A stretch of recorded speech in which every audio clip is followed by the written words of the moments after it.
तर मी आहे शुभम आणि मी चाटेचा स्टुडंट होतो, म्हणजे आहेच आता पण. आणि आता माझा जेईचा स्कोर आला, त्यात मला 93.78 पर्सेंटाईल पडले आणि मी ॲडव्हान्ससाठी क्वालिफाय झालो. तर हा जो ब्रांच आहे चाटे कोचिंग क्लासेस दरम्यानचा, हा तुम्हाला सपोर्ट करेल, खूप सपोर्ट करेल की तुम्ही तुमचे गोल्स अचीव करू शकतात. इथं तुम्हाला लाडसरसारखे चांगले मेंटर पण आहेत. त्यानंतर टीचर्स पण सगळे चांगले आहेत, तिथे डाऊट सॉल्विंग असते.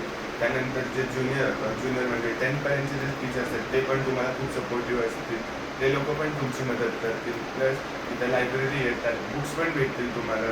बुक्स तुम्ही रेफर करून पुढे कसं अजून चांगलं करायचं ते पण कळेल. प्लस इथं तुम्हाला सेल्फ स्टडी सेशन पण भेटतात.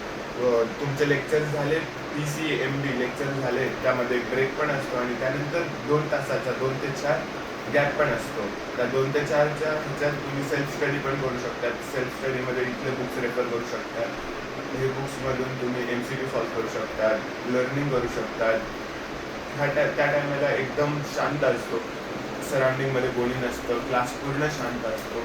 प्लस गरज पडली तर तुम्ही तिथं कॉल पण लावू शकता टीचर्सला काही डाऊट आले तर. लाड पण इथंच असते आणि जे नॉन टीचिंग स्टाफ असतील ते तुमच्यावर कंटिन्यू सुपरव्हिजनला असते. प्लस इथं वीकली टेस्ट असते ज्याच्याने तुम्हाला बोर्ड्समध्ये हेल्प होऊ शकतो. वीकली जे टेस्ट असते त्याच्याने तुम्हाला बोर्ड्समध्ये हेल्प होऊ शकतो. आणि जे वीकली टेस्टमध्येच तुम्हाला एक जेईचा हे असतो, एक्झाम असते, ती ऑनलाईन असते, कधी कधी बाय पेन पेपर असतील, तर त्याच्याने पण खूप फायदा होऊ शकतो तुम्हाला. मग असं असणार आहे. थँक्यू.